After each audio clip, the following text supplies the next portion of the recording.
Episode 3 agreement అవసరమా? సూర్యాస్తమయ సమయం. అందమైన నది మధ్యలో పడవలో వెళ్తుంది ఒక యువజంట. ఆమె ముఖం భావరహితంగా ఉంది. అతడి దృష్టి మొత్తం పడవ నడపడంలోనే ఉంది. అతనితో ప్రయాణించడం ఆమెకు ఇష్టం లేనట్టుగా అనిపిస్తుంది. వాళ్ళు అలా ఎంతసేపటి నుంచి ప్రయాణిస్తున్నారో తెలీదు. చీకటి పడుతుంటే ఆమె ముఖంలో ఆందోళన మొదలయ్యింది. ఆమె ఆందోళన గమనించిన అతను ఆమెను గమ్యానికి చేర్చడమే లక్ష్యంగా వేగంగా పడవను నడుపుతున్నాడు. ప్లీజ్, నాకు భయమేస్తుంది అని కంగారు పడుతుంది ఆమె. అతను ఆ మాటలు పట్టించుకోలేదు. ఎటు వెళ్తున్నాడో చూడకుండా వేగంగా నడుపుతున్నాడు. నది మధ్యలో ఉన్న బండరాయి అతనికి కనిపించలేదు. అక్కడ చూడు అని గట్టిగా అతన్ని అలర్ట్ చేసింది ఆ అమ్మాయి. కానీ అప్పటికే జరగవలసిన నష్టం జరిగిపోయింది. వేగంగా వెళ్లిన పడవ బండరాయిని గుద్దుకొని ముక్కలైపోయింది. చెవ్వుమని అరుస్తూ నీళ్లలో పడిపోయింది ఆ అమ్మాయి. ఉలిక్కిపడి ఒక్కసారిగా బెడ్ మీద లేచి కూర్చున్నాడు అభయ్. ఎంఐబి నుంచి వచ్చిన దగ్గర నుంచి ఇలాంటి కలలు తనకి తరచుగా వస్తున్నాయి. లేచి చూడగానే ఒక మధురమైన సంగీతం వినిపించింది. ఆ సంగీతం చాలా బాగున్నప్పటికీ సడన్ గా అపస్వరం వినిపించడం వల్ల మెలకు వచ్చింది. బహుశా ఆ రోజు జరిగిన ఇన్సిడెంట్ తో తన మెదడుకి ఏమైనా దెబ్బ తగిలిందా అని ఆశ్చర్యపోయాడు అభయ్. ఒక్క క్షణం తను ఎక్కడున్నది అర్థం కాలేదు. చుట్టూ ఉన్న పరిసరాలను చూసేసరికి అతనికి భయం కలగడం మొదలయ్యింది. అతనికి వినిపించిన సంగీతం ఎక్కడి నుంచి వస్తుందో అతనికి అర్థం కాలేదు. బహుశా కల్లోనే వచ్చి ఉంటుందేమో అని తన ప్రశ్నకి సమాధానం ఇచ్చుకున్నాడు. వెంటనే గత రాత్రి జరిగిన సంఘటనలను గుర్తు చేసుకున్నాడు. ఎవరో ఒక టీనేజర్ తన డ్రింక్ లో ఏదో మిక్స్ చేయడానికి ట్రై చేసింది. సరైన సమయానికి తను ఆ విషయం గుర్తుపట్టాడు. కానీ అనుకోకుండా ఆ డ్రింక్ తాగేశానని అనుకున్నాడు. అతను ఆలోచనల్లో ఉండగా సునాయాసంగా నడుచుకుంటూ వచ్చి అతని పక్కనే కూర్చుంది స్ఫూర్తి. గులాబీ రంగు గౌన్లో మెరిసిపోతున్న ఆమె తన లూజ్ హెయిర్ ని మడిచి చిన్నగా పోనీటైల్ వేసుకుంది. ఆమెను చూసి ఒక్క క్షణం చలించిపోయాడు అభయ్. తమ పెళ్లి జరిగి 3 సంవత్సరాలు అయినప్పటికీ ఆమెను చాలా తక్కువ సార్లు చూశాడు. ఆమె రూపం అతనికి పూర్తిగా గుర్తులేదు. ఇప్పుడు ఆమె ముఖం చూడగానే అప్సరసలా అనిపించింది. అభయ్ ఆమెను చూస్తున్నాడని స్ఫూర్తికి తెలియడంతో వెంటనే చూపు పక్కకి తిప్పుకున్నాడు. ఆ తర్వాత పరిసరాలను విచిత్రంగా చూడడం మొదలుపెట్టాడు. తన చేతిలో ఉన్న వాటర్ గ్లాస్ టేబుల్ మీద పెడుతూ, ఏంటి అలా విచిత్రంగా చూస్తున్నావు? నువ్వు ఇంతకు ముందు కూడా ఇక్కడికి వచ్చావు. నీకు గుర్తు లేకపోవడం చాలా ఆశ్చర్యంగా ఉంది అని అతని వైపు చూస్తూ అంది స్ఫూర్తి.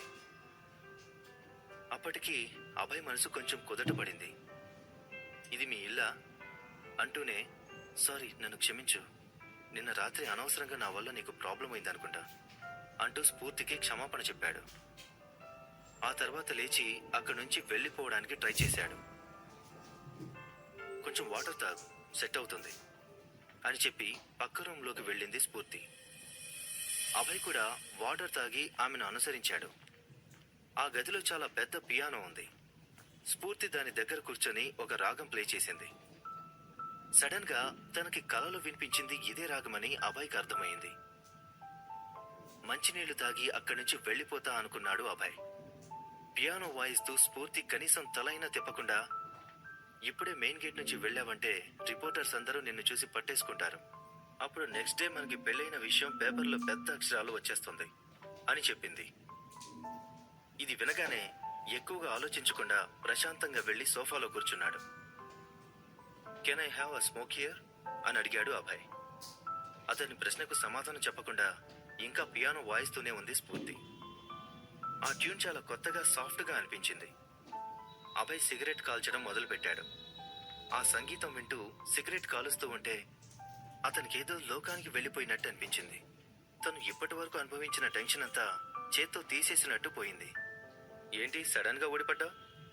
బాగా స్ట్రిక్ట్ గా ఉంటున్నావని ఉద్యోగంలోంచి తీసేశారా, లేదా నీకే పని నచ్చక మానేశావా? అతని వైపు చూసి వెటకారంగా నవ్వుతూ అడిగింది స్ఫూర్తి. ఆర్మీ ఆఫీసర్స్ అంటే దేశంలో ఏ మూలనైనా డ్యూటీ చేయాల్సి ఉంటుంది. నేను కావాలని ఈ జాబ్ చూస్ చేసుకున్నాను. సో మానేసే క్వశ్చనే లేదు. ఇంకా వాళ్ళు తీయడం అంటావా?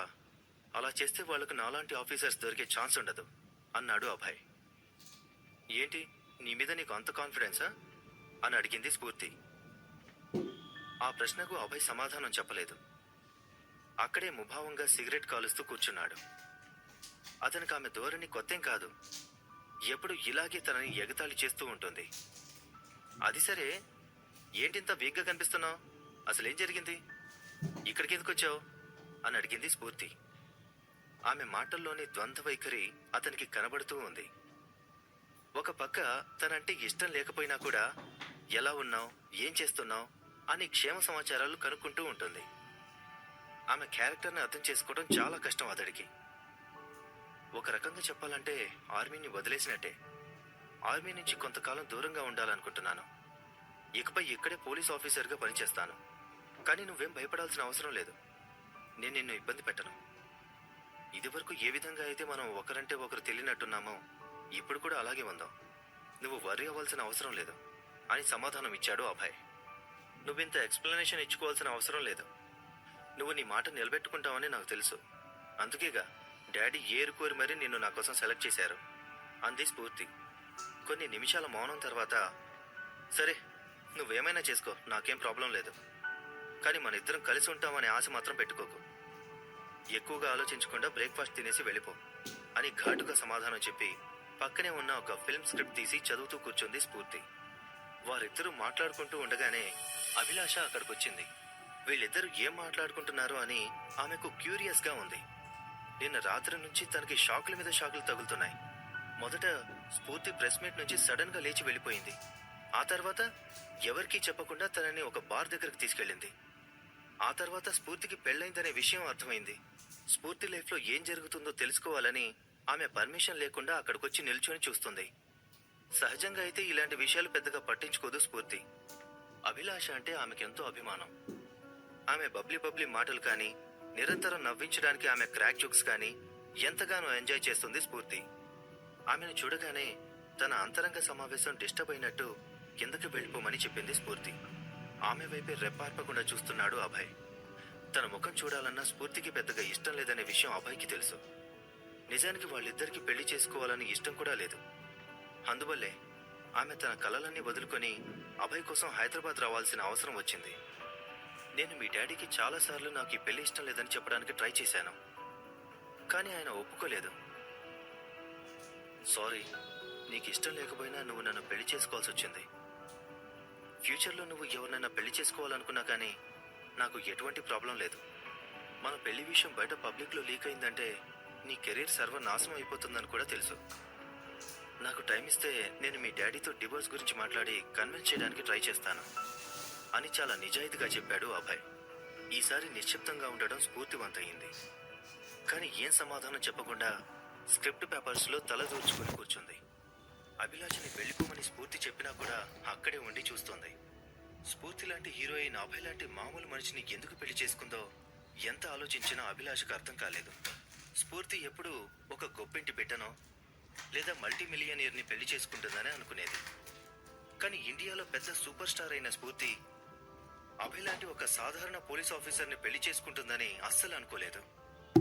వెంటనే అభిలాష మనసులో అభయ్ పట్ల అనుమానం మొదలయ్యింది. స్ఫూర్తి కెరీర్కి ఎప్పటికైనా అభయ్ ప్రమాదకరంగా మారొచ్చు. ఇవన్నీ ఆలోచించి ఫైనల్ గా స్ఫూర్తిని ఒక విషయం అడగడానికి నిశ్చయించుకుంది. నిన్న రాత్రి మీరు చూశారు కదా, ఇప్పటికీ మీరు పెళ్లి చేసుకోబోతున్నారని రూమర్ కూడా స్ప్రెడ్ అయ్యింది. ఈ టైంలో ఇతను మీ హస్బెండ్ అని తెలిస్తే మీ కెరీర్ కి ఎండ్ మార్క్ అవుతుంది.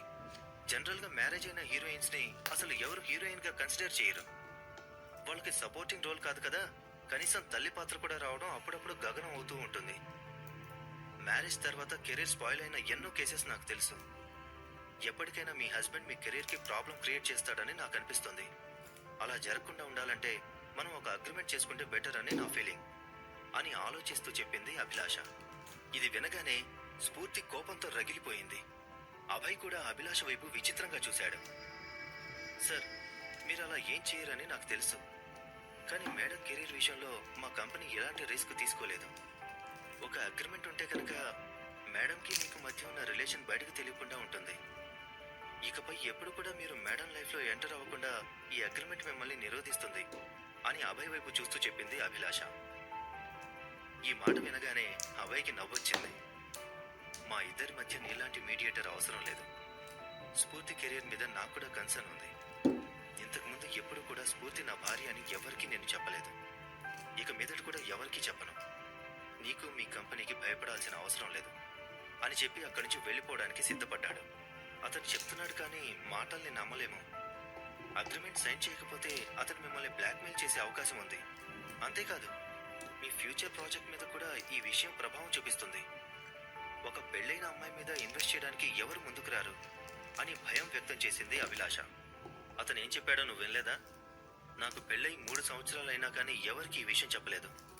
ఏ విషయంలోనూ నన్ను అడ్డుకోవడానికి ట్రై చేయలేదు. దీన్ని బట్టే అతను నాకు, నా మాటకు ఎంతో విలువిస్తాడన్న విషయం అర్థమవుతుంది అని చెప్పింది స్ఫూర్తి. కొంచెం సేపు ఏమీ మాట్లాడలేదు అభిలాష. ఆమెకు స్ఫూర్తి చెప్పిన మాటల్లో కూడా నిజం ఉందనిపించింది. కానీ మేడం, మీరు ఇంకా సక్సెస్ అయిన తర్వాత అతను తిరిగొచ్చి తన పొజిషన్ని క్లెయిమ్ చేస్తే అప్పుడేం చేయగలం అడిగింది అభిలాష. అలా ఎప్పటికీ జరగదు. నాకు పూర్తిగా నమ్మకం ఉంది. 3 సంవత్సరాలుగా రహస్యంగా ఉన్న విషయం ఇక మీదట కూడా అలాగే ఉంటుంది అని భరోసా ఇస్తున్నట్లు మాట్లాడింది స్ఫూర్తి. 3 సంవత్సరాలుగా ఆయన ప్రపంచానికి దూరంగా ఆర్మీలో ఉన్నాడు కదా, అందుకే ఆయనకి మీకు ఎటువంటి సంబంధం లేదు. కానీ ఇప్పుడు ఆయన హైదరాబాద్ వచ్చేశాడు. బంధం పెంచుకోవడానికి ట్రై చేస్తే అని తన ప్రశ్నని అర్థాంతరంగా ఆపేసింది అభిలాష. అసలు నీకు ఒక విషయం తెలుసా? పెళ్లి విషయం బయటి ప్రపంచానికి తెలియకుండా రహస్యంగా ఉంచాలనే ఐడియా అభయదే. నాకు అతనంటే ఇష్టం లేదు, అతనికి నేనంటే ఇష్టం లేదు. మా పెళ్ళైనప్పుడు కూడా ఏ విషయంలోనూ అతను నన్ను ఫోర్స్ చేయలేదు. 3 సంవత్సరాలు ఆర్మీలో ఉన్నప్పుడు నాకు కనీసం ఒక్కసారి కూడా ఫోన్ చేయలేదు. 3 సంవత్సరాలుగా మేము అపరిచితుల్లాగే ఉన్నాం అని అభిలాషకి వివరణ ఇచ్చింది స్ఫూర్తి. ఆమె ఏం మాట్లాడకుండా అలా నిశ్శబ్దంగా ఉండిపోయింది. వెళ్ళిపోవడానికి సిద్ధపడిన అభయ్ లేచి కిటికీ దగ్గరికి వెళ్ళాడు. ఎవరో వ్యక్తి ఫస్ట్ ఫ్లోర్ బాల్కనీలో నిలబడి నక్కి నక్కి వాళ్ళ సంభాషణ వింటున్నాడు. అభయ్ అతన్ని చూసేసరికి భయపడి ఆ అజ్ఞాత వ్యక్తి ఫస్ట్ ఫ్లోర్ నుండి అమాంతం కిందకి దూకి కాంపౌండ్ వాళ్ళ వైపు ఉరకడం మొదలుపెట్టాడు.